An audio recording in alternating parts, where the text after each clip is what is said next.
मुच्यते पूर्णस्य पूर्णमादाय पूर्णमेवावशिष्यते। ॐ शान्ति शान्ति शान्तिः। सहनाववतु सहनौ भुनक्तु सह वीर्यं करवावहै तेजस्विनावधीतमस्तु मा विद्विषावहै। ॐ शान्ति शान्ति शान्तिः। शङ्करं शङ्कराचार्यं केशवं बादरायणं सूत्रभाष्य कृतौ वन्दे भगवन्तो पुनः पुनः। ईश्वरो गुरुरात्मेति मूर्तिभेदविभागिने व्योमवद्व्याप्तदेहाय दक्षिणामूर्तये नमः। ॐ शान्तिः शान्तिः शान्तिः। कर्पूरगौरं करुणावतारं संसारसारं भुजगेन्द्रहारं सदा वसन्तं हृदयारविन्दे भवं भवानी सहितं नमामि भवं भवानी सहितं नमामि। भगवान का नाम लेते हैं। नमः शिवाय। ओम नमः शिवाय। पार्वती वल्लभे नमः शिवाय। पार्वती वल्लभे नमः शिवाय। पार्वती वल्लभे नमः शिवाय। लो सच्चिदानंद भगवान की जय। उमापति महादेव की जय। ओम नमः पार्वती पतये हरे हरे हर महादेव।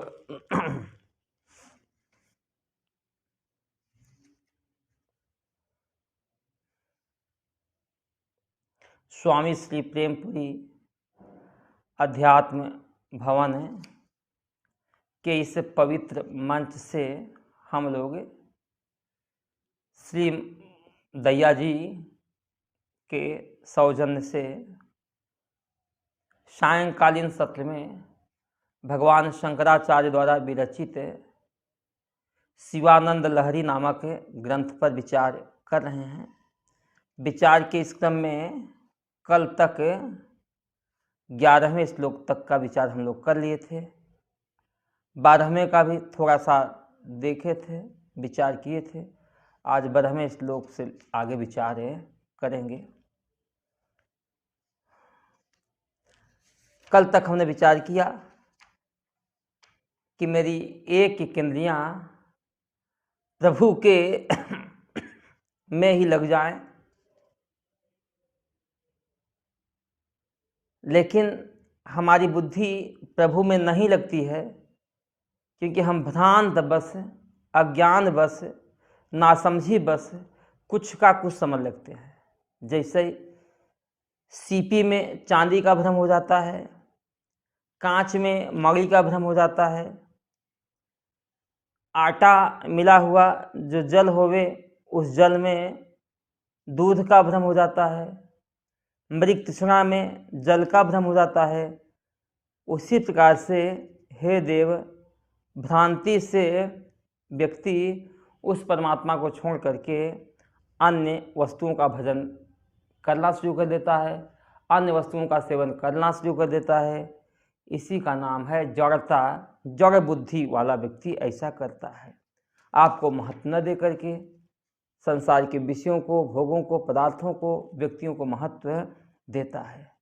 यही दुनिया में सबसे बड़ा आश्चर्य है कि लोग सुधा को छोड़ करके विष पीने के लिए हाय तौबा कर रहा है।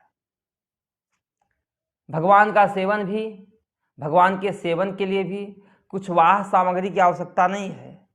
जो जड़ बुद्धि वाला व्यक्ति होता है वही फूल आदि के लिए गहरे तालाब में घुसता है, जंगलों में विचरण करता है, विशाल पर्वतों पर चढ़ता है, लेकिन चित्त रूपी जो फूल है, चित्त रूपी जो कमल दल है, एकमात्र उसको हे प्रभु आपको समर्पित करके सुख से रहना क्यों नहीं जानता है। यही बड़ा आश्चर्य है।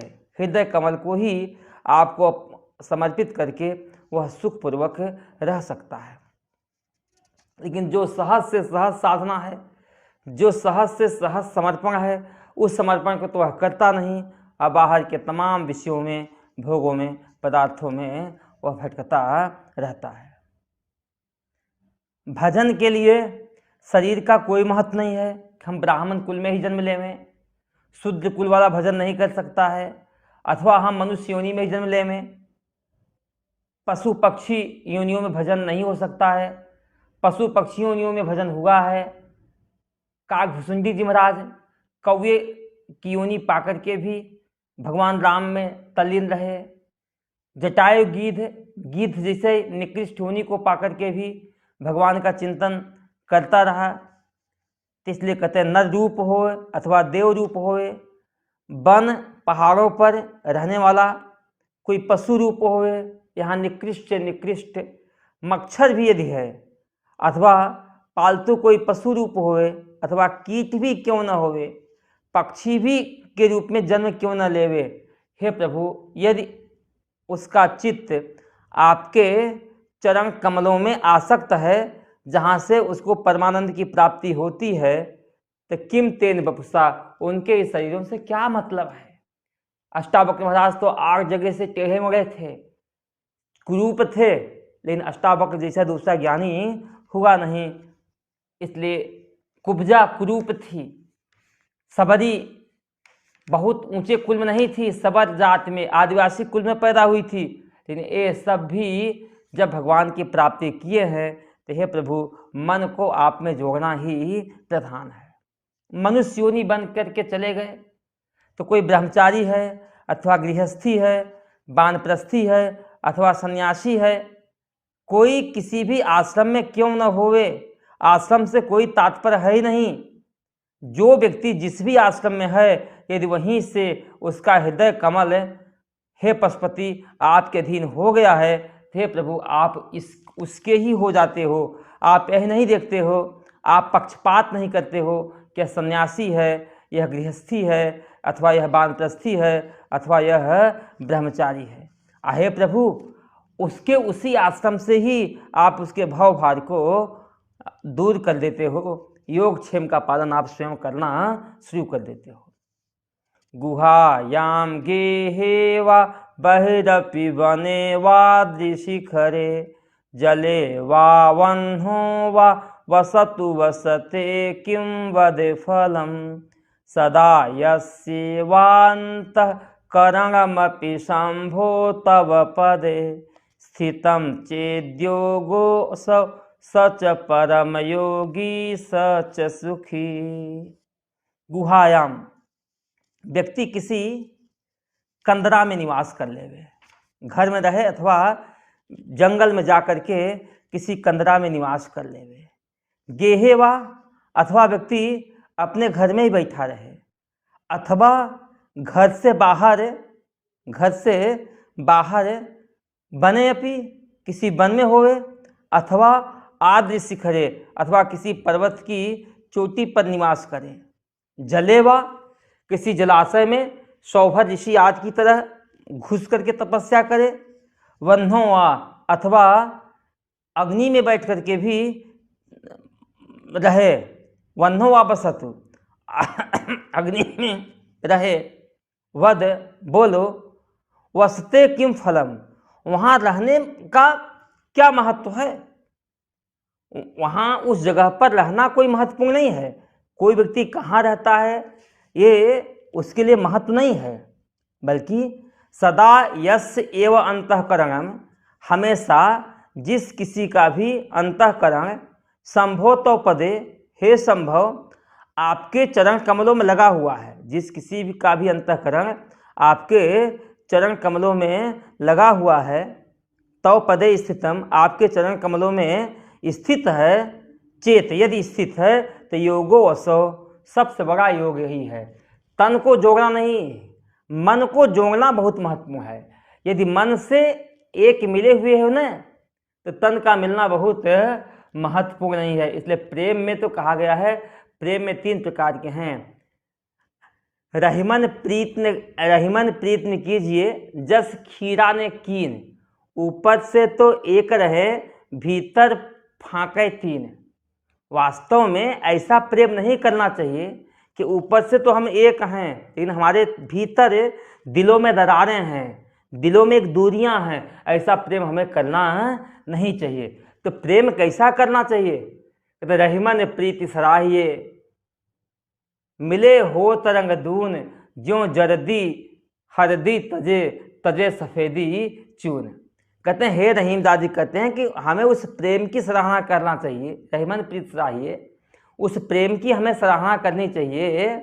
मिले हो तो रंग दून, जिसके मिलने के बाद एक दूसरा रंग, एक तीसरा रंग, एक आनंद ही प्रकट हो जाए। जैसे हल्दी के साथ यदि चूना मिला दो तो हल्दी अपनी पीलेपन को छोड़ देती है और चूना अपनी सफ़ेदी को छोड़ देता है और एक तीसरा रंग लाल रंग पैदा हो जाता है। उसी प्रकार से यस एव अंतःकरण, जिस किसी का भी अंतःकरण संभो तव पदे स्थितम, हे संभव आपके पद में स्थित है, आपके स्वरूप में स्थित है। योगो वसो, वही सबसे बड़ा योग है। जो व्यक्ति अपने देह भाव से हट करके शंभु जो आपका पद है, ब्रह्म भाव है, ब्रह्म पद है, उस ब्रह्म में तादात्म्य करके बैठा हुआ है, सच परम योगी, वही परम योगी है। सच सुखी, वही सुखी इंसान है और दूसरा कोई व्यक्ति सुखी हो नहीं सकता है। देखो, पहले 10वें श्लोक में बताया कि व्यक्ति का योनि साधना में बाधक नहीं होती है। दूसरे स्थान में बताया व्यक्ति का आश्रम कोई भी क्यों न होवे, उस आश्रमों में से भी यदि अपने चित्त को भगवान के अधीन कर देवे तो निश्चय ही भगवान उसके भाव भार को समाप्त कर देते हैं। 12वें श्लोक में बताया व्यक्ति कहीं भी रहे, उसकी स्थिति कहीं भी होवे, प्रारब्ध बस उसका निवास कहीं भी होवे, लेकिन यदि उसका अंतःकरण भगवान के चरण कमलों में लगा हुआ है तो वास्तव में वह व्यक्ति ही योगी है, वह परम योगी है, वह व्यक्ति ही सुखी है। ऐसी कहावत है, ऐसी एक दृष्टांत आता है। एक पंडित जी थे, मंदिर में पूजा पाठ आरती करते थे और उसी मंदिर के सामने कोई एक व्यभिचारिणी स्त्री, एक वेश्या रहती थी। पंडित जी बार बार इस वेश्या की तरफ देखते थे और जब भी कोई पुरुष जाए तो वहाँ एक पत्थर रख देते थे और जब जाए एक पत्थर रखे, जब जाए एक पत्थर रखे। तो कहते हैं उसका पत्थर का एक बहुत बड़ा पहाड़ सा, एक टीला सा बन गया था। पंडित जी बार बार कहते थे, देखो यह वेश्या कितना ज़्यादा पाप कर ली है, किसके पापों का पहाड़ खड़ा हो गया है। लेकिन वहीं पर रह करके वेश्या वह सोचती है कि मैंने पूर्व जन्म में न जाने कौन से पाप किए हैं, अपना तन बेच करके इस पेट को पालना पड़ता है। वहीं देखो पंडित जी का पुण्य, भगवान की सेवा में लगे हुए हैं, भगवान की आरती कर रहे हैं, भगवान का ध्यान कर रहे हैं, भगवान का जाप कर रहे हैं। वेश्या भले पर उसके साथ सोई हुई है लेकिन उसका चित्त की वृत्ति भगवान के साथ लगा हुआ है। तो इस तरह से वह विचार करती है और कहते हैं दोनों मरे। मरने के बाद जो यम के दूताए पंडित जी को लेकर के नरक लोग जाना शुरू कर दिए और वेश्या को भगवान के धाम ले जाना शुरू कर दी। पंडित जी को आश्चर्य हुआ, अरे तुम लोगों कहीं एक ही साथ दोनों की मृत्यु के कागज आए थे, कहीं कागज अदला बदली नहीं हो गया, कहीं तुम लोग गलत एड्रेस पे नहीं पहुंचे? देवदूतों को भी लगा बात सचमुच है, वेश्या ने कितने घरों को बर्बाद किया होगा, लेकिन आज वह भगवान के धाम जा रही है। और पंडित जी तो दिन रात पूजा पाठ जप तप ध्यान लगाए हुए थे। आए पंडित जी नरक की तरफ कैसे जा रहे हैं? क्यों न इस घाटा को, इस चीज़ को हमें पूछना चाहिए, इस चीज़ को हमें जाकर के पूछना चाहिए धर्मराज के पास। धर्मराज के पास गए, कहे प्रभु बड़ा कन्फ्यूज हो रहा है, जिसने दिन रात पूजन किया है उसको तो आप नरक भेज रहे हो और जो वेश्यावृत्ति के द्वारा अपने जीवन का निर्वाह कर रहा था उसको आप स्वर्ग का भगवान के धाम भेज रहे हो। उस समय धर्मराज ने कहा, हमारे तरफ से कोई गलती नहीं हुई है। व्यक्ति कहाँ रहता है, मंदिर में रहता है या वेश्यालय में रहता है, इसका महत्व नहीं है, बल्कि वेश्यालय में रहते हुए उसके मन से चिंतन किसका चलता है, और मंदिर में रह करके भी मन से चिंतन क्या करता है। पंडित जी मंदिर में तो रह रहे हैं, लेकिन दिन रात वेश्या के कुकर्म, वेश्या के पाप के बारे में सोचते हैं। वही हमारे वेश्या पर पुरुष के साथ शयन करती है, तन बेचती है धन के लिए, कितनों घरों को बर्बाद भी उसने किया होगा, लेकिन मन से हमेशा अपने कर्म की निंदा करते हुए उसका चित्त हमेशा परमात्मा के ही चरणों में लगा रहता था कि देखो उस पंडित का क्या बड़ा पुण्य कर्म, क्या बड़ा भाग था, जिसके कारण वह ऐसा कर्म कर रहा है। इसलिए गुहायाम गेहे वा बहिरपि बने वा आदि शिखरे, कोई व्यक्ति किसी गुफा में बैठ कर रहे अथवा अपने घर में बैठा रहे, बहिरपि बने घर के बाहर वन में रहे या पर्वत की किसी चोटी पर रहे, जल में रहे या अग्नि में रहे, वसत वस्ते किम, तो शरीर का प्रारब्ध जहाँ होगा वहाँ रहे, शरीर के रहने न रहने से कोई फर्क नहीं पड़ता है। किम बद फलम, बताओ शरीर के रहने मात्र से क्या फर्क पड़ता है, क्या अंतर पड़ता है। हमेशा ही जिस किसी व्यक्ति का अंतःकरण हे शंभु आपके चरण कमलों में लगा हुआ है, स्थितम, यदि चरण कमलों में स्थित है, चेत यदि है स्थित, योगो असौ, यही सबसे बड़ा योग है। सच परम योगी, वही परम योगी है। और सच सुखी, वही व्यक्ति इस संसार में सुखी है और दूसरा कोई सुखी हो नहीं सकता है। लेकिन हमारा चित्त परमात्मा में लगता ही नहीं है, हमारा चित्त परमात्मा से अलग संसार के कहाँ कहाँ विषयों में, पदार्थों में भटकता रहता है। इसको 13वें श्लोक में बता रहे हैं।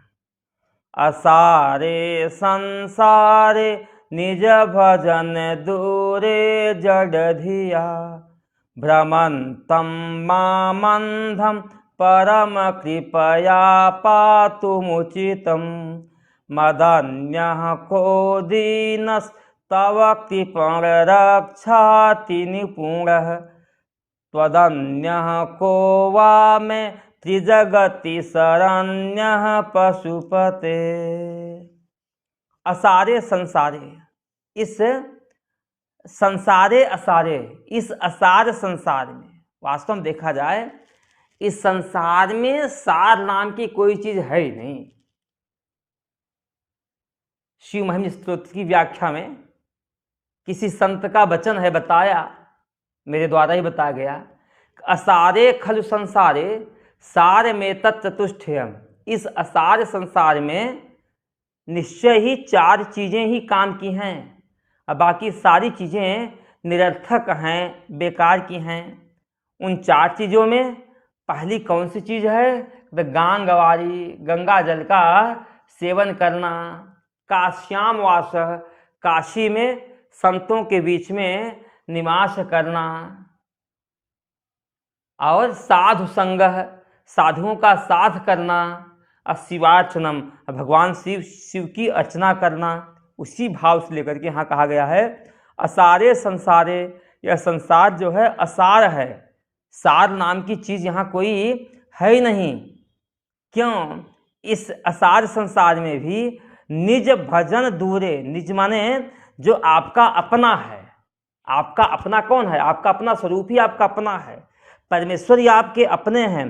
तो प्रभु की भजन से दूर, प्रभु की सेवा से दूर, भ्रमंतः जड़ धिया, भ्रमंत है जड़ धिया, जड़ बुद्धि के कारण, नासमझ के कारण, भ्रमंतः, मैं इस संसार में, इस जड़ता के कारण, इस असार संसार में, रस से रहित संसार में, इस खोखले संसार में, प्रलोभनों के चक्कर में घूम रहा हूँ, भटक रहा हूँ। जड़ धिया, इस संसार में प्रलोभनों में भटक रहा हूँ, प्रलोभनों के चक्कर में मैं भटक रहा हूँ, जड़ धिया भटक रहा हूँ। तो भटकते हुए माम अंधम, मुझ अंधे व्यक्ति को, मुझ विवेक से रहित व्यक्ति को परम कृपया, हे प्रभु परम कृपा के वशीभूत होकर के, दया के वशीभूत होकर के पातुम उचितम, मेरी रक्षा करना आपके लिए उचित ही है, अर्थात आप मेरी रक्षा करो प्रभु। परम कृपया आपकी महान वत्सलता के कारण दूसरे गिरते हुए व्यक्ति को बचाना आपके लिए उचित ही है। कोई एक अंधा व्यक्ति किसी रास्ते से गुजर रहा हो, रास्ते में बीच में कोई कुआं होवे और उस अंधे व्यक्ति को उस कुएं की तरफ जाते हुए देख रहा हो, जिसकी आंखें खुली हुई हैं वह कभी भी उस अंधे को उस कुएं की तरफ जाते हुए देख नहीं सकता है, बल्कि उसको उस रास्ते से हटा करके सच्चे अच्छे रास्ते से ले जा करके उसके गंतव्य तक पहुंचा देगा। उसी प्रकार से हे प्रभु, जड़ भैया इस जड़ बुद्धि के द्वारा, इस नासमझी की बुद्धि के द्वारा असार इस संसार में जो हमें करना चाहिए वह मैं कर नहीं कर रहा हूँ। हमें आपका भजन करना चाहिए, अपने स्वरूप का चिंतन करना चाहिए, लेकिन हम अपने स्वरूप का चिंतन न करके संसार के विषय भोग पदार्थों के चिंतन में डूबे हुए हैं। भ्रमंतः इस संसार के भोगों में हम भटक रहे हैं। इसलिए मुझ भटकने वाले को, माम अंधम, मुझ अंधे को, अंधा माने मुझ विवेक रहित व्यक्ति को, हे प्रभु परम कृपया आप तो समझदार हैं, आप मुझे उस संसार के गड्ढे में गिरते हुए देख करके आप अपनी आंखें कैसे बंद करते हो। हे प्रभु, वात्सल्य आपकी महान वत्सलता के कारण पातुम उचितम, मेरे को उस संसार रूपी गड्ढे में से गिराना आपके लिए उचित ही है। हे प्रभु, आप और कहाँ देख रहे हो? मदन्य को दीन है, मेरे अलावा, आपके लिए मेरे अलावा ऐसा कौन सा दीन दुखी है? कृपण रक्षा अति निपुण है। कृपण माने जो दीन की रक्षा करना, दीन दुखियों को दूर करना, जिसका व्यसन है, दीन दुखियों के दुख को दूर करने में जो निपुण है। बताए भगवान शिव का दुख को दूर करना ही एक व्यसन है, और कर्मों का फल कर्मी को ही देना उनका एक व्यसन है। तो दीन दुखियों के दुख को दूर करना ही जिसका व्यसन है। हे प्रभु, मदन्या को दीन, मेरे से बढ़कर के इस संसार में दूसरा कौन सा दीन है जिससे आप मेरी तरफ दृष्टि न डाल करके किसी और तरफ दृष्टि किए हुए हो, देख रहे हो। तो दन्य को वा में त्रिजगति शरण्य पशुपते, हे पशुपति तो दन्य हम, हाँ आप जिसकी तरफ दृष्टि डाल रहे हो हे प्रभु, इसके आपके अलावा संसार में उसका कोई और भी सहारा हो सकता है, लेकिन त्वदन्य को वा में, आपके अलावा हे प्रभु त्रिजगति, तीनों लोक में मेरा कोई शरण देने वाला है नहीं। इसलिए प्रभु मैं जाऊं तो कहाँ जाऊं, जाऊं कहाँ तरि चरण तुम्हारे। हे प्रभु मैं जाऊं तो कहाँ जाऊं आपके चरणों को छोड़ करके। ऐसा तुलसीदास जी ने कहा कि संसार में हम कहीं भी जाते हैं लेकिन हमें कहीं कोई आश्रय मिलता नहीं, इसलिए हे प्रभु जाऊं कहाँ तत् चरण तुम्हारे। मैं जाऊं तो कहाँ जाऊं, तीनों लोकों में आपके अलावा शरण देने वाला दूसरा कोई व्यक्ति है ही नहीं। प्रभुस्त्वं दीनानां खलु परम बंधु पशुपते, प्रमुख्योऽहं तेषामपि किमुतु बंधु त्वमनयो। त्वयैव क्षन्तव्या शिव मद अपराधाश्च सकला, प्रयत्नात् कर्तव्यं मदवनमियं बंधु शरीरः। प्रभुस्त्वं दीनानां खलु परम बंधु पशुपते। हे पशुपति, हे प्राणियों के स्वामी, प्रभु, हे प्रभु, हे ईश्वर, हे सबके शासक, त्वं दीनानां खलु परम बंधु, निश्चय ही आप दीनों के परम बंधु हैं, आप दीनों के परम हितकारी हैं। आप दीन दुखियों का हित करने में आप प्रवीण हैं, कुशल हैं। तेसामपि, उन दीनों में भी, जितने भी दीन हैं उन दीनों में भी प्रमुख हम, हे प्रभु मैं तो सबसे आगे वाली लाइन में खड़ा हुआ हूँ, मैं प्रमुख हूँ, मैं बहुत ही दीन हूँ, बहुत ही पाप बुद्धि वाला हूँ। किमुत बंधुत्वम अनयो, हमारे और आपके संबंध कैसा है, हम दोनों का बंधुत्व के लिए कहना ही क्या है। क्या आश्चर्य है, भगवान ने संयोग से ही आपको मेरे से मिलाया, क्योंकि मैं दीन हूं, आप दीन दयाल हो प्रभु,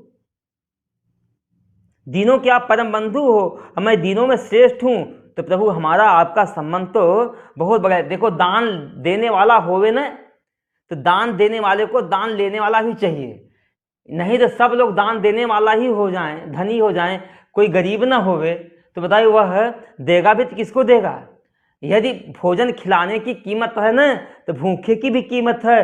हे प्रभु, यदि आपको सेवा करने की आपको इच्छा है, तो मेरे से बढ़ करके दूसरा कोई सेवा का पात्र मिलेगा नहीं, मेरे से बढ़कर दूसरा कोई दीन है ही नहीं। हे प्रभु, यदि आप कहो कि तेरी मैं दीनता को दूर करना चाहता हूं, लेकिन कुछ तुम्हारे अपराध हैं जिसके कारण मैं तुमसे मुख मोड़ लेता हूं, तो त्वया एव क्षंतव्या शिव, हे शिव तुम्हारे द्वारा ही क्षंतव्य है, क्षमा करने योग्य है। मत अपराधाश्च सकला, जितने भी मेरे अपराध हैं हे प्रभु आपके द्वारा ही क्षमा करने योग्य हैं, आप ही उन अपराधों को दूर करो। अरे दूर करने मेहनत कहता प्रयत्नात् कर्तव्यम, प्रयत्न पूर्वक यदि कुछ प्रयत्न करना पड़े तो भी प्रभु मेरी रक्षा करना आपका कर्तव्य है। मद अवनी मद यम मत अवनम, मेरी रक्षा करने में, यम मत अवनम, मद अवनम यम, इस तरह से मेरी रक्षा करने में प्रयत्नात्, यदि कुछ प्रयत्न करना पड़े तो भी प्रभु कर्तव्य ही है। यम बंधु सरोगी, बांधवों में, संबंधियों में यही तो रीत है, एक दूसरे के सुख दुख में एक दूसरे काम न आवे, तो बंधुत्व भी किस बात के लिए। इसलिए हे प्रभु आप मेरी रक्षा करो, आप मेरी रक्षा करो।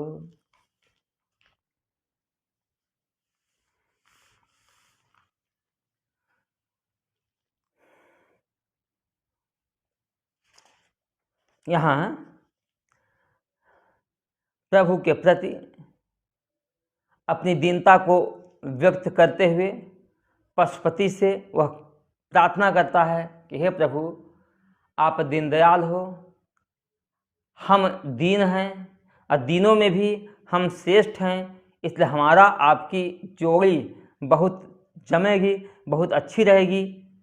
यदि हमारी आपकी जोड़ी में मेरे अपराध बाधक बनते हैं तो हे प्रभु मेरे उन सारे अपराधों को, हे शिव आप मेरी सारी गलतियों को क्षमा कर देना उचित है आपके द्वारा। और यदि कुछ मेरी रक्षा करने में आपको थोड़ा प्रयत्न भी करना पड़े थे प्रभु आप प्रयत्न करना, क्योंकि यही तो बंधुओं की, सगी संबंधियों की यही रीति है, यही प्रेम की परीक्षा है। लेकिन प्रभु यह सब जानते हुए भी आप मेरे से मुंह मोड़ क्यों रहे हो। उपेक्षा नो चेत किम न हरसि भव ध्यान विमुखा, दुराशा भूयिष्ठा विधि लिपि मशक्तो यदि भवान, शिरस्तद्वैधात्रम ननु खलु सुवृत्तं पशुपते, कथम वा निर्यत्नं कर नर मुखे नैव लुलितम्।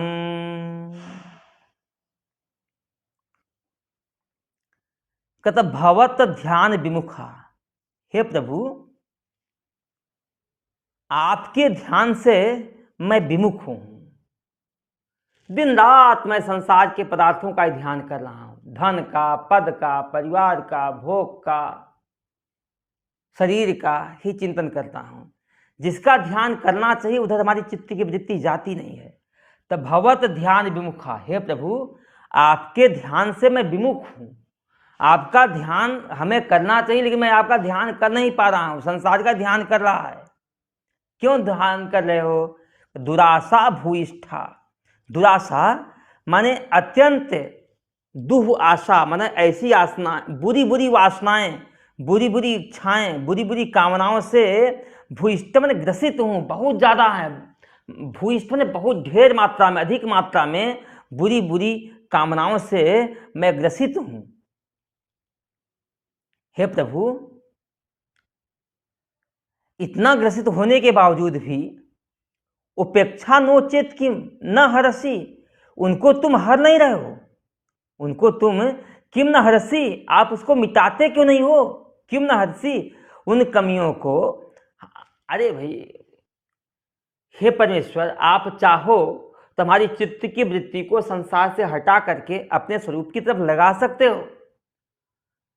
हमारे भीतर की सारी कुत्सित वासनाओं को, कुत्सित सांसारिक इच्छाओं को हे प्रभु आप मेरे से दूर कर सकते हो। किम न हरसी, आप उनको समाप्त क्यों नहीं कर देते? आप उनको नष्ट क्यों नहीं कर देते? हमारे मन को अपने चरणों में लगा क्यों नहीं लेते? हमारी भीतर की जो आशाएं जो हमें अपने से दूर ले जा रही हैं उनको समाप्त क्यों नहीं कर देते?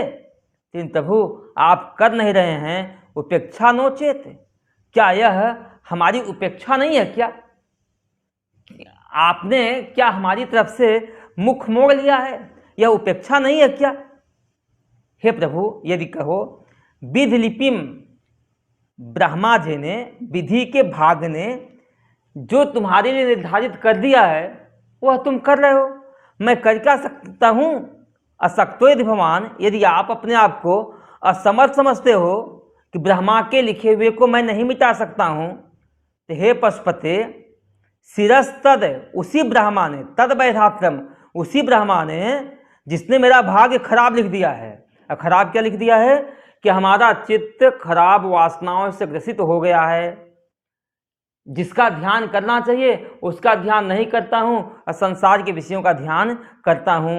यदि ऐसा लिख दिया है, ऐसा उन्होंने लिख दिया है, विधि ने, भाग ने ऐसा लिख दिया है, तद वैधात्र, उसी वैधात्र को, उसी विधाता ब्रह्मा का शिरस जो पांचवा सिर है, सुभृतम, यह कहानी बहुत ही प्रसिद्ध है। कथम व निरयत्रम, बिना किसी प्रयत्न के ही सहज ही बड़ी ही सरलता से कर नर मुखेन, कहते हैं हाथ के, कर माने हाथ के, कर नर मुखेन, हाथ के नाखून के द्वारा बिना किसी प्रयास के ही आपने ननु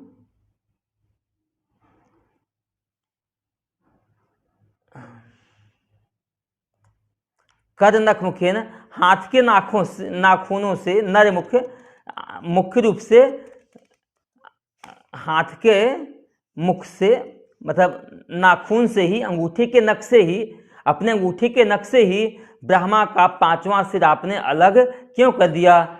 इससे सिद्ध होता है आप ब्रह्मा पर ही शासन करने वाले हो, और जो ब्रह्मा को दंड दे सकता है तो ब्रह्मा के लिखे हुए को हे प्रभु आप मिटा क्यों नहीं देते हो? इसलिए प्रभु इससे यही सिद्ध रहा है कि आप निश्चय ही मेरी उपेक्षा कर रहे हो। यह मेरी उपेक्षा नहीं, यह मेरा निरादर नहीं, तावत क्या है? एक कहावत है, दुकान के दार के लिए ग्राहक भगवान के समान होता है। भले वह ग्राहक दुकान से सामान खरीदने जाता है लेकिन फिर भी दुकानदार के लिए ग्राहक भगवान के समान है। ते प्रभु आप दीनों के रक्षक है। अब आपके पास एक दीन आया हुआ है तो आपको उसकी रक्षा करना चाहिए, लेकिन आप उसकी रक्षा न करके, और सबसे रक्षा क्या करना है? उसकी चित्त की वृत्ति को संसार से हटा करके परमात्मा में लगाना ही उसकी रक्षा है।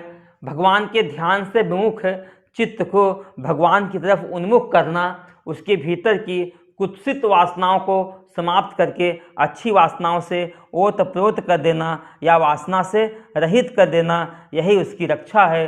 प्रभु, मेरे को देख करके भी आप मेरी इस बुराइयों को दूर नहीं कर रहे हो, यह उपेक्षा नोचेत किम, यह क्या मेरी उपेक्षा नहीं है? प्रभु, यदि आप कहो कि ब्रह्मा जी ने लिख दिया है तो मैं इसको कैसे मिट सकता हूँ? तो प्रभु, मैंने भी थोड़ा शास्त्र पढ़ा हुआ है। वराह पुराण में ऐसी कथा होती है कि आरंभ में ब्रह्मा जी के 5 सर थे। जब ब्रह्मा ने रुद्र की सृष्टि की तो रुद्र को रच करके रुद्र को कपाली नाम से संबोधित किया और रुद्र को अपने अपमान भरे संबोधन से बड़ा गुस्सा आया और गुस्से में अंगूठे के नख से ही ब्रह्मा जी का 5वां सर उन्होंने अलग कर दिया। तो हे प्रभु, विधाता, उन्हीं विधाता का सिर आपने अपने नाखून से ही बिना किसी प्रयत्न के बड़ी ही सरलता से लुलितम मैंने काट करके अलग कर दिया। यह कहानी वाराह पुराण में प्रसिद्ध है। पशुपते, जब आप ब्रह्मा को दंड दे सकते हो, ब्रह्मा के 5 मुख से 1 मुख काट करके 4 मुख बना सकते हो, तो हे प्रभु, ब्रह्मा की लेखनी को आप मिटा क्यों नहीं देते हो? इसलिए हे प्रभु, इस लेखनी को मिटाओ और हमारे चित्त को, जो चित्त आपसे विमुख हो गया है, संसार की तरफ उन्मुख हो गया है, उसको यू टर्न दे करके संसार से हटा करके अपने चरणों में हे प्रभु आप लगाओ। इसी उपेक्षा के भाव से लेकर के एक भक्त प्रबोध सुधाकर नामक ग्रंथ में भगवान से प्रार्थना करता है। भगवान को एक माता के रूप में, रूपक के रूप में रख करके भगवान से प्रार्थना करता है प्रबोध सुधाकर नामक ग्रंथ में। माया हस्ते अर्पयित्वा भरंकृते मोह मूलोद्भवं माम मातः कृष्णाभिधाने चिर समय उदासीन भावं गतासि कारुण्ये कधिवासे सकृद अपि वदनं नेक्षते त्वं मदीयं तत्सर्वज्ञेन सर्वज्ञेन कर्तुं प्रभवति भवति किं नु मूलस्य शांतिं। हे मेरी कृष्णा नाम वाली हे मेरी माँ, मोह मूलोद्भवत, मोह रूपी मूल नक्षत्र में जो मैं पैदा हुआ था, अज्ञान रूपी मूल नक्षत्र में जो मैं पैदा हुआ था, ऐसे मेरे को आपने माया के हाथों में डाल करके, भरण पोषण के लिए माया के हाथों में डाल करके चिर समय से लेकर के मेरे से उदासीन हो गई हो। आखिर हे माँ, ऐसा मेरा क्या अपराध था? जैसे कोई बच्चा मूल नक्षत्र में पैदा होता है तो कहते हैं मूल नक्षत्र में पैदा हुए बच्चे का मुख देखना नहीं चाहिए, तो उस माँ ने उस बच्चे को धाय को दे दिया और उस पुत्र से विमुख हो गई। तो बताओ ऐसे पुत्र की क्या अवस्था होगी? तो हे प्रभु, हे कृष्णा नाम वाली मेरी माँ, मैं माना कि मोह रूपी मूल नक्षत्र में पैदा हुआ था, लेकिन मोह रूपी मूल नक्षत्र में पैदा हुआ मेरे को मेरे भरण पोषण के लिए आपने माया के हाथों में सौंप करके लंबे समय से मेरे से उदासीन भाव को प्राप्त हो गई हो। कारुण्य एक अधिवासे, हे करुणा की साक्षात मूर्ति, हे करुणा का साक्षात गृह, सकृदपि, एक बार भी बदनम नहीं क्षेत्र, मेरे मुख को आप देखती नहीं है। बदनक्ष मदीयम, मदीयम वदनम नैक्ष से तुम, हे माँ, एक बार भी मेरे मुख को देखने की आप इच्छा नहीं करती हो। तत्सर्वज्ञ, हे सर्वज्ञ, न कर्तुम प्रभवती भवती किम नु मूल शांति। यदि हे माँ तुम कहो कि तुम मूल नक्षत्र में पैदा हुए हो, मैं क्या करूं? तो हे सर्वज्ञ, आप तो सब कुछ जानती हो। मूलम शांतिम कर्तुम किम न प्रभवती भवती, क्या आप मूल की शांति करवा करके आप मुझे अपने गोद में नहीं बैठा सकती?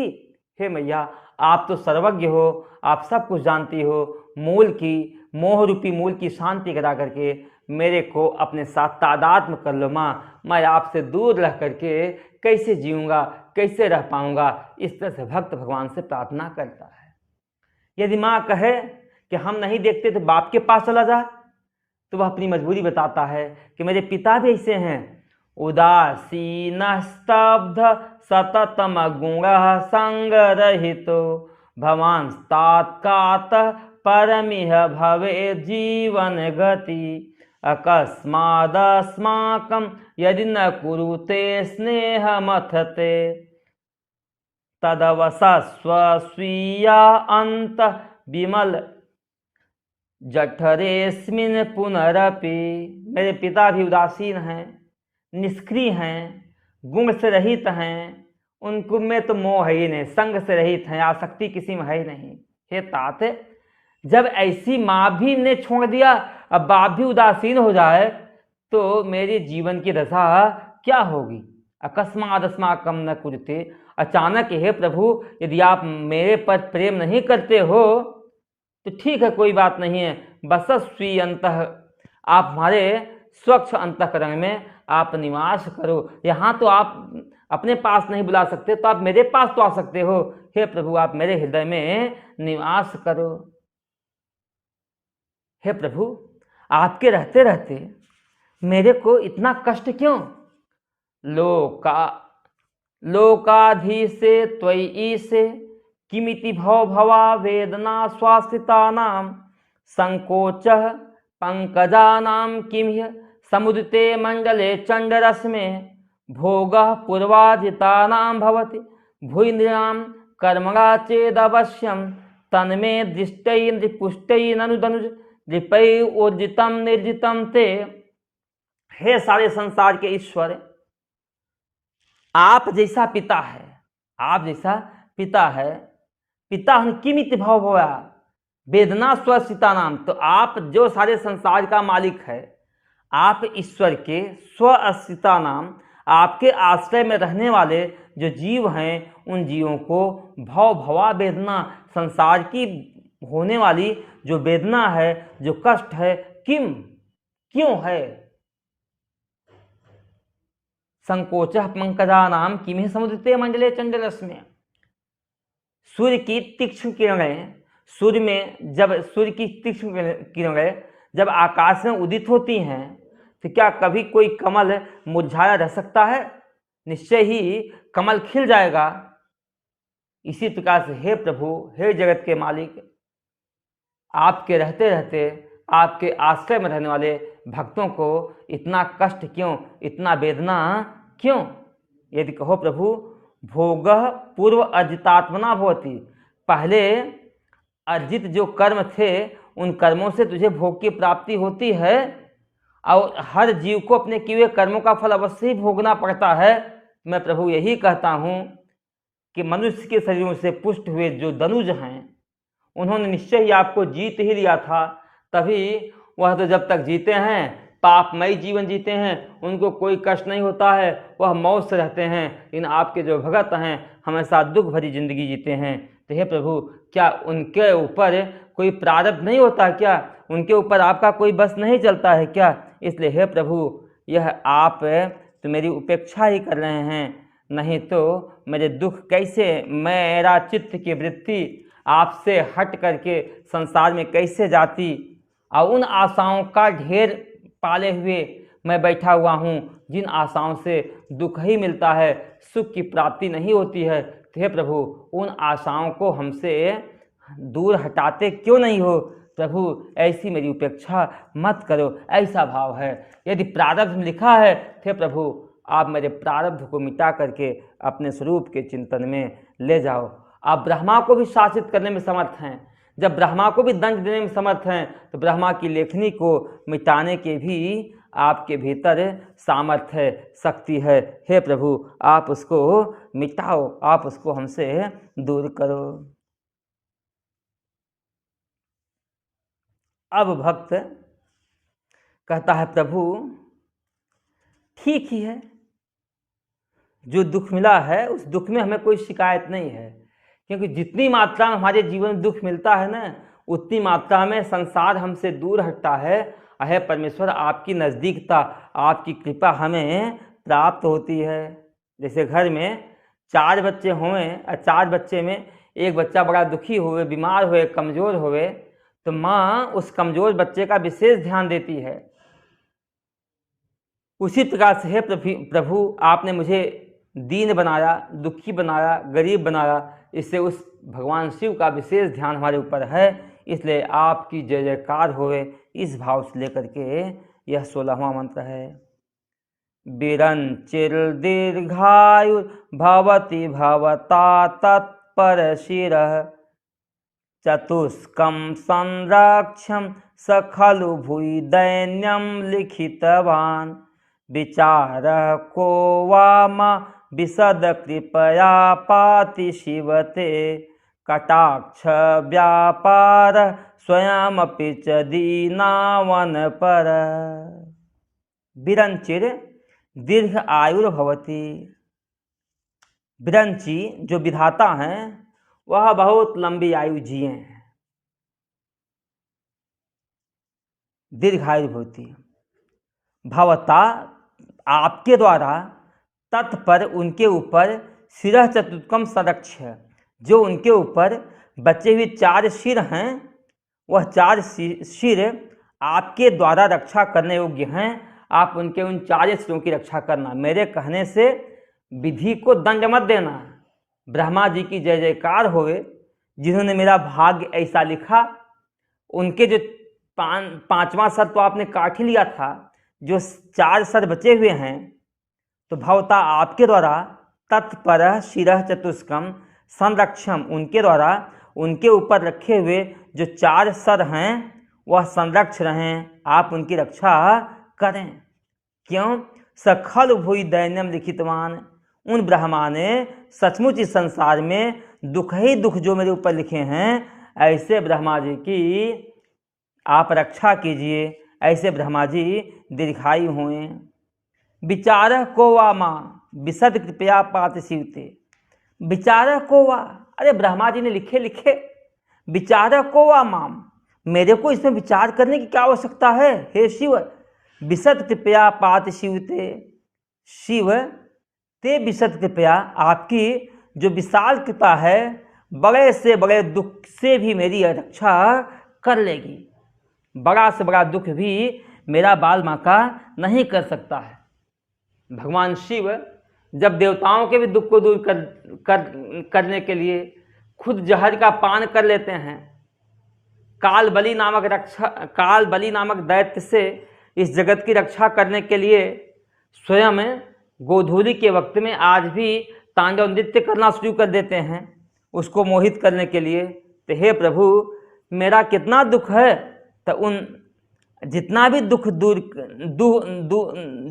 दुख लिखेंगे, हे प्रभु विशद कृपया, आपकी विशाल कृपा से पाती माम पाती, आप मेरी रक्षा करते ही करते हैं। अच्छा, मेरी रक्षा करने में आपको विशेष प्रयास करना पड़ता है। कटाक्ष व्यापार स्वयं अपिच दीना अवन पर, दीन का अवन करने में जो परायण हैं, दीन अवन परम, दीनों की रक्षा करने में जो तत्पर हैं, ऐसे परमात्मा के कटाक्ष व्यापार, आपका करुणा कटाक्ष की जो व्यापार है, दया से, दया की जो दृष्टि एक मेरे ऊपर पड़ जाए तो वही मेरी रक्षा कर देती है। तो प्रभु, ये संसार के लोग कितना भी दुखी रहें, जब तक आपका छाया, आपका वरद हस्त मेरे ऊपर है, ब्रह्मा क्या, संसार का कोई भी व्यक्ति मेरा बाल बांका कर नहीं सकता है। इसलिए मैं ब्रह्मा जी को बुरा नहीं कहता, बल्कि मैं तो यही कहता हूँ, ब्रह्मा जी दीर्घायु भवें, जिन्होंने मेरा ऐसा भाग लिखा जिससे आपका वरद हस्त मेरे ऊपर पड़ा है। यदि ब्रह्मा जी मेरे को इतना दीन न बनाए होते, इतना बहिर्मुख न बनाए होते, तो हे प्रभु, आपकी दृष्टि हमारे ऊपर कभी पड़ती न और मेरा कल्याण कभी होता नहीं। इसलिए हम ब्रह्मा जी को बुरा नहीं कहते, बल्कि ब्रह्मा जी अच्छा है। साधना की दृष्टि में भी देखा जाए, हम जिस संसार को बुरा कहते हैं वह संसार बुरा नहीं, बल्कि संसार हमारे लिए बहुत ही अच्छा है। यदि संसार में हमें दुख न मिला होता, संसार के लोग मुझे अपनापन दिए होते तो हम संसार से कभी भी विमुख न होते, और जब तक विमुख नहीं संसार से होते तब तक हम परमात्मा की शरण में कभी जाते ही नहीं। गुजरात के एक भक्त थे, थोड़ा मंद बुद्धि के थे।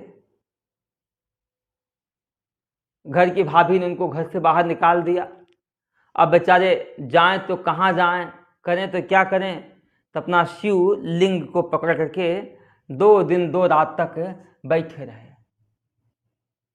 2 दिन 2 रात तक जब बैठे रहे तो भगवान शिव की कृपा उनको मिली, और शिव की कृपा मिलने के बाद भगवान शिव का दर्शन हुआ। भगवान शिव ने कहा, बेटा जो कुछ वरदान मांगो मांग लो। उसने कहा, प्रभु मेरे को तो कुछ वरदान आता ही नहीं, मुझे क्या मांगना चाहिए क्या नहीं मांगना चाहिए। लोग मेरे को मूर्ख बोलते हैं, मेरे को इतनी समझ है ही नहीं, मैं करूं भी तो क्या करूं। हे प्रभु, इसलिए जो आपको अच्छा लगे वही आप मुझे दे दो। भगवान ने कहा, मेरे को तो भगवान श्री कृष्ण का रास बहुत अच्छा लगता है, चलो मैं तुम्हें रास में ले चलता हूँ। अब वहाँ से उस भगत को लेकर के भगवान शिव गोलोक धाम में गए, भगवान के रास में सम्मिलित होते हैं, और रास में सम्मिलित होकर के कहते हैं कि उस भगत ने एक हाथ भगवान कंधे पे रख करके नृत्य भी किया। अब बाद में वहाँ कुछ दिन निवास किए, और निवास करने के बाद भगवान उसको पीताम्बर आदि पकड़ कर पहना करके उसको भेजा, जमीन पे भेजा। जमीन भेजा, कहा कभी तुम्हारे द्वारा संसार में कुछ अच्छे कर्म होने हैं, जाओ तुम अच्छे कर्म करो। और वहाँ आए तो उनकी इस संसार में बड़ी ख्याति हो गई। जब ख्याति हुई तो भाभी जी को, जिन्होंने उन्हें बेलन मार करके भगाया था, बड़ी अपने ऊपर ग्लानि हुई, और एक दिन छिप करके देवर से मिलने जाती हैं कि हे देवर जी, मुझे माफ़ करना, मेरे से बड़ी गलती हो गई, मैंने आपको मार के घर से भगाया, मेरे अपराध को आप क्षमा करना। उन्होंने कहा, अरे माँ, भाभी माँ, आप क्यों अपराध मान रहे हो, आपके उस बेलन का ही प्रताप है कि मुझे भगवान का दर्शन हुआ। यदि आपने हमें भगाया नहीं होता तो मुझे कभी भगवान का दर्शन होता नहीं। इसलिए आपकी जय जयकार होए, आपकी जय जयकार होए। तो भगवान का जो भक्त होता है ना, विपरीत परिस्थितियों में कभी भगवान को कोसता नहीं है, बल्कि विपरीत परिस्थितियों में भी वह भगवान की जय जयकार करता हुआ कहता है कि यह परिस्थिति यदि नहीं आई होती तो आज मैं जहाँ पहुँचा हूँ वहाँ मैं पहुँचता नहीं। इसी भाव से लेकर के यहाँ कहते हैं विरंचित दीर्घायु भवती, ब्रह्मा जी दीर्घायु हुए। अरे आप किसी भी भगत को देख लो, मीरा को देख लो, मीरा के घर वालों ने, मीरा ससुराल वालों ने मीरा को यदि बड़े प्यार से रखा होते, मीरा का जीना वहाँ दुस्वार न किए होते तो मीरा रातों रात क्या घर से भागती, और घर से भाग करके वह क्या द्वारिका में निवास करती। अब मीरा ने जो स्वच्छंद और मस्ती से भजन गाए, भजन लिखे, या उनके मुख से जो भगवान के प्रेम में भगन निःसृत हुए, वह क्या निःसृत होता, और क्या मीरा संत मीरा बन पाती, कभी नहीं। इसलिए यहाँ कहा गया है, यदि हमारे जीवन में दुख आते हैं तो उन दुखों को देने वाले ब्रह्मा जी के प्रति भी हमें बुरा भाव न करते हुए बल्कि उनको भी आशीर्वाद देना चाहिए। विरंचित दीर्घायु भवती, हे ब्रह्मा आप दीर्घायु बनो, आप दीर्घायु बनो, क्योंकि आपने हमारे जीवन में माँ भूई दैन्यम लिखितवान, जिन्होंने इस पृथ्वी पर दीनता लिखा अथवा इस पृथ्वी पर दुख डाला, यदि इस पृथ्वी पर सुख ही लिखा होता और सुख ही होता तो कोई व्यक्ति संसार से कभी न हटता, और संसार से जब नहीं हटता तो वह भगवान के शरण में कभी जाता ही नहीं। इसलिए हे प्रभु, आपके द्वारा तत्पर शिव चतुष्कम संरक्ष, आपके द्वारा ब्रह्मा जी के जो 4 सर हैं, 5वां तो आपने काट ही लिया था गुस्सा होकर के, लेकिन जो 4 सिर हैं उन सिरों की आप हमेशा उनकी रक्षा करते रहें। तो ठीक है, दुख लिखा और दुख तुम्हें मिले, और आप कह रहे हो कि उनकी रक्षा करना वो दीर्घायु होए, लेकिन तुम्हारे दुख का क्या हुआ, तो विचार को आमाम, यदि आप मेरे पास हो, आपकी कृपा, आपका वरद हस्त मेरे ऊपर हो, तो ब्रह्मा जी के दुखों के बारे में हमें विचार करने की कोई आवश्यकता है ही नहीं। हे प्रभु, आपकी कृपा दृष्टि से, कटाक्ष व्यापार से स्वयं ही वह दुख समाप्त हो जाते हैं। क्या प्रकाश होने पर कभी कहीं अंधकार होगा दिखा है क्या?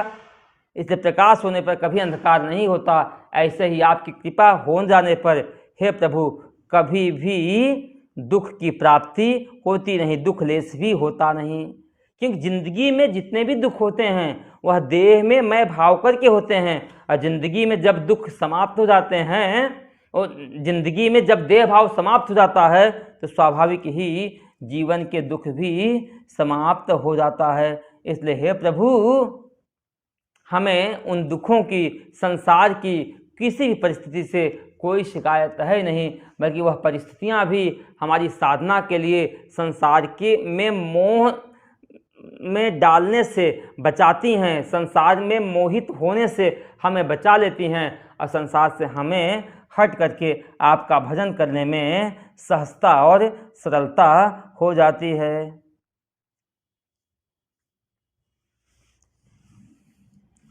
हे प्रभु, इस तरह से आपकी कृपा तो सतत हमारे ऊपर है ही, और उसी कृपा के वशीभूत होकर के आगे कहते हैं, फलाद्वा पुण्याना मयि करुणया वा त्वयि विभो प्रसन्नेऽपि स्वामिन् भवद अमल पादाब्जयुगलं कथं पश्येयं मां स्थगयति नमः सम्भ्रमजुषां निलिम्पानां शोणि निज कनक माणिक्य मुकुटैः। हे विभो, हे सर्वव्यापी परमात्मा, फलादवा पुण्यानाम, मैंने पूर्व जन्मों में कुछ पुण्य कर्म किए होंगे, तो मेरे पुण्यों के फल से अथवा मयि करुणया, अथवा आपकी मेरे ऊपर कृपा होने से। ये तो मुझे नहीं मालूम है कि मेरा पूर्व जन्म का कौन सा पुण्य था अथवा आपके ऊपर मेरी कृपा है। हे प्रभु, त्वयि प्रसन्ने अपि, आपके प्रसन्न हो जाने पर भी हे स्वामिन, आपका हमें दर्शन हो जाना चाहिए। लेकिन प्रभु, भवद अमल पादाम्बुजुगलम, आपके जो निर्मल चरण कमल हैं उन्हों कथम पश्येयम, उन चरण कमलों को हम देखूं तो कैसे देखूं। फलादवा पुण्यानाम, मेरे पुण्य कर्मों के फल से, अथवा मयि करुणया, अथवा मेरे ऊपर करुणा करने से, दया करने से, त्वयि विभो प्रसन्ने अपि, हे विभु, हे व्यापक परमात्मा, आपके प्रसन्न हो जाने पर भी हे स्वामिन, भवद अमल पादाम्बुज युगलम कथम पश्येयम, आपके दोनों चरण को हम कैसे देखें। क्यों?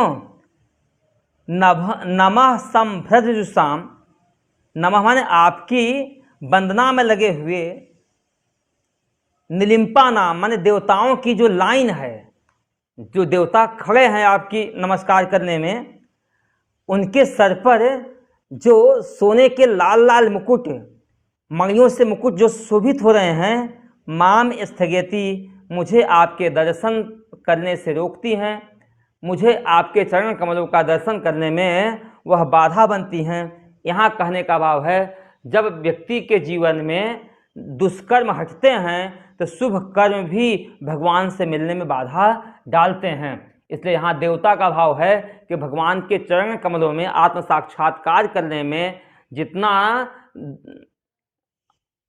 असुर वृत्तियाँ बाधक होती हैं, उतनी ही सुर वृत्तियाँ भी बाधक होती हैं। बंधन तो बंधन है, चाहे लोहे का बंधन होवे और चाहे सोने का बंधन होवे, जंजीर चाहे लोहे की होवे चाहे जंजीर सोने की होवे, दोनों ही बाधक बनती हैं। इसलिए उस परमात्मा के साक्षात्कार के लिए, उस परमात्मा में तादात्म्य करने के लिए जैसे जैसे शुभ कर्म बाधक होता है, उसी प्रकार से अशुभ कर्म भी बाधक बनता है। हाँ, इतना करना है, अशुभ कर्मों को हटा करके, अशुभ कर्मों को हटाने के लिए हमें शुभ का आलंबन लेना पड़ता है, और बाद में शुभ का भी त्याग करके हमें निर्विचार निर्विशेष अवस्था में स्थित होना चाहिए।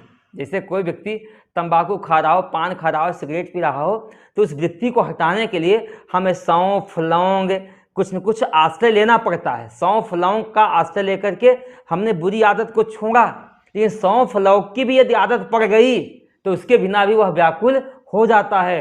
बाद में बुरी आदतों को छोड़ने के लिए अच्छी आदतों को ग्रहण करे, बाद में उन अच्छी आदतों को भी छोड़ करके निर्विशेष ब्रह्म में स्थित हो जाए। तो हे प्रभु, आपके दर्शन में मेरे पाप कर्म तो अब बाधा नहीं डालते, क्योंकि आपके मेरे ऊपर कृपा हो गई है, मेरे पाप कर्म दूर हो गए हैं। इन चरणों में लाइन में लगे हुए जो देवताओं के दिव्य दिव्य सोने चांदी के मुकुट हैं, वह मुझे आपके दर्शन करने में बाधक बन रहे हैं। जैसे एक छोटा बच्चा होए, मेले में जा रहा हो और रामलीला या कोई चीज़ देख रहा हो, उसके सामने बड़े बड़े लोग खड़े हुए, तो बच्चा कहता ना, मेरे लिए तुम बाधक हो, सामने से हटो तब तो मैं देखूंगा। उसी प्रकार से हे प्रभु, मेरे सामने मेरे पुण्य कर्म अथवा दैवी संपत्तियां खड़ी हैं, वह दैवी संपत्तियां भी आपका साक्षात्कार होने नहीं देती हैं। इसलिए हे प्रभु, जैसे आपने आसुरी संपत्तियों को हटा करके मेरे ऊपर कृपा की है, उसी प्रकार से दैवी संपत्तियों को हटा करके भी आप मेरे को अपना निर्विशेष रूप का साक्षात्कार कराइए। हे प्रभु, आप ही संसार के स्वामी हो, आप ही ऐसा कर सकते हो। कैसे करेंगे, क्या करेंगे, इस पे चर्चा हम लोग कल करेंगे। आज इतना ही। ओम पूर्णमदः पूर्णमिदं पूर्णात् पूर्णमुदच्यते पूर्णस्य पूर्णमादाय पूर्णमेवावशिष्यते। ओम शांति शांति शांति। बोलो सच्चिदानंद भगवान की जय, उमापति महादेव की जय। ओम नमः पार्वती पतये, हर हर हर महादेव। ॐ शान्ति शान्ति।